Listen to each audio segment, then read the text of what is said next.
If you've ever dreamed about quitting your 9-to-5 job but still pulling in your $70,000 a year without lifting a finger, then you need to pay very close attention. Because let's be honest, most of what you see online about passive income is complete garbage. It's all quick tricks, fake hacks, and a mountain of empty promises designed to sell you a course. But here's the truth.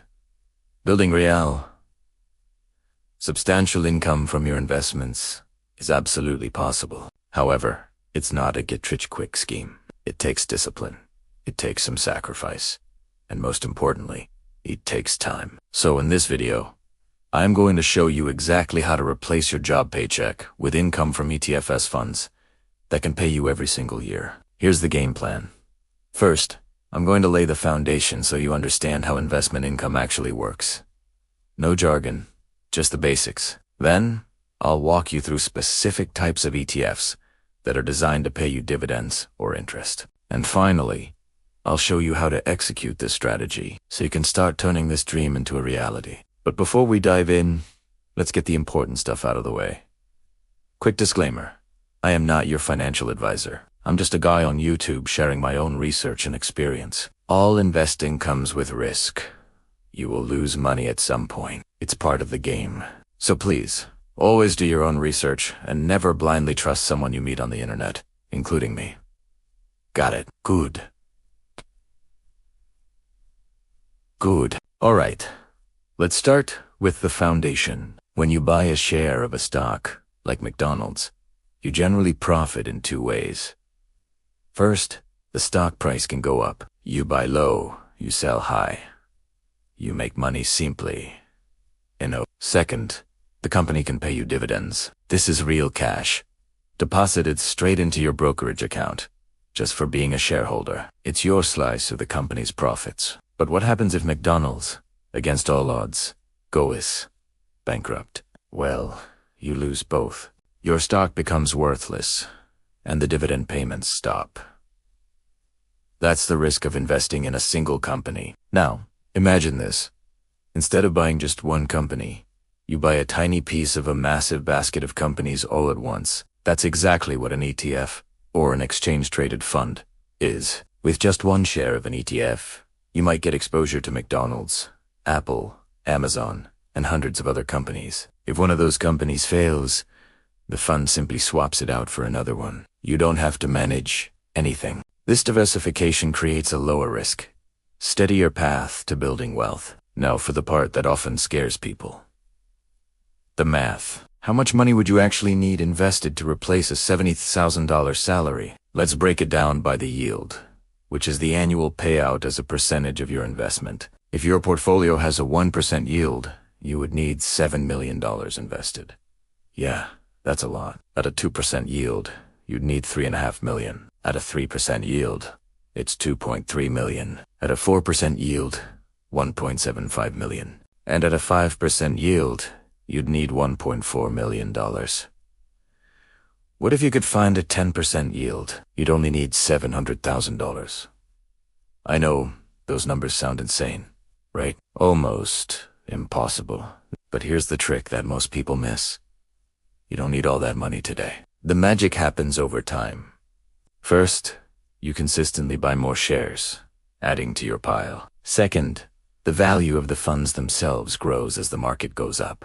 And third, the dividends you receive increase as the companies within the funds grow their profits. It's a powerful snowball effect that can build an income stream far bigger than where you started. So, where do you find these income-paying ETFs?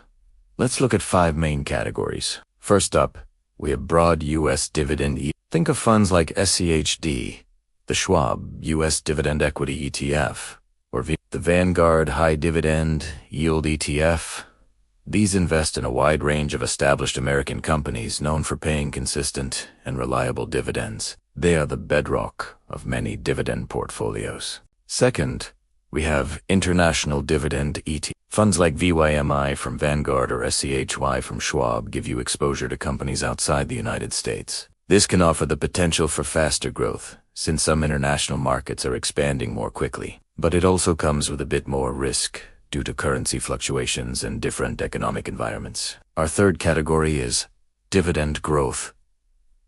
A great example is NOBL, which tracks the dividend aristocrats, companies that have not just paid, but increased their dividends for over 25 consecutive years. Another one is Regal, which focuses on mid-sized companies that have been growing their dividends for at least 15 years. These funds might not offer the biggest payouts today, but their income stream is designed to grow steadily year after year, like climbing a staircase.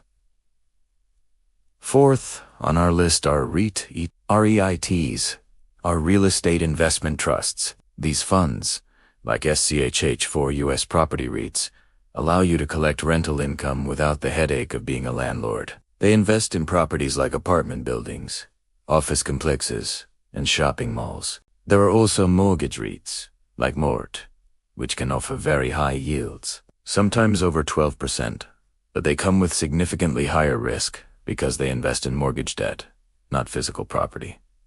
And finally, our fifth category, Treasury. These funds, like SGOV for short-term treasuries or Bill for 1-2-3-month T-bills, don't pay dividends.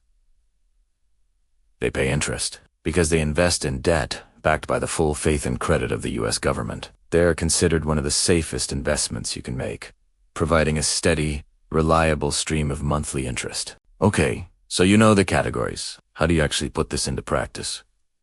Here's your 5-step execution plan. Step 1. Pick your mix.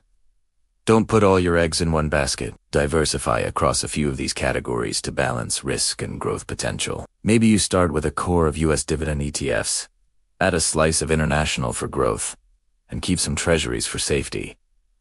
Step 2.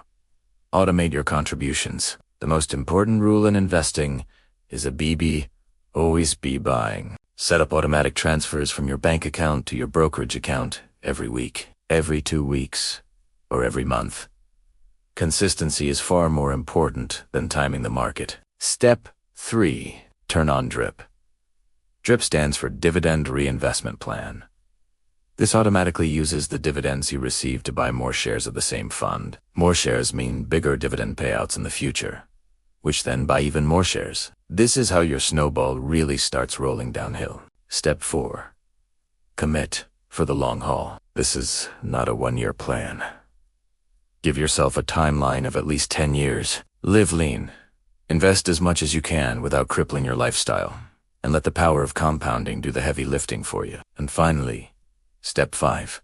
Harvest when you're ready. Once your portfolio's payouts have grown large enough to cover your expenses, you can turn off the DRIP for some of your funds. The cash will then land in your account, ready to pay your bills and fund your freedom. That's when you've truly made it. Now, before you rush off to open a brokerage account, let's talk about the mistakes you need to avoid. First, don't just chase the highest yield you can find. A super high yield can often be a warning sign that the payout is unsustainable. Second, remember that you'll have to pay taxes on your dividends, so factor that into your calculations. Third, do not try to time the market. Trying to buy at the perfect low and sell at the perfect high is a fool's game. Just keep buying consistently. And finally, never bet everything on just one fund. Diversification is your best friend. So, to wrap it all up, replacing a $70,000 salary with passive income isn't a fantasy it as a long-term project. It takes years of steady, disciplined buying and reinvesting. But when you reach that point where your investments are paying your bills instead of your boss, that is what real financial freedom feels like. It's the freedom to choose what you do with your time. Now, I want to hear from you. After hearing about these 5 categories, which one would you start with? U.S. dividends, international dividend growth, REITs, or treasuries?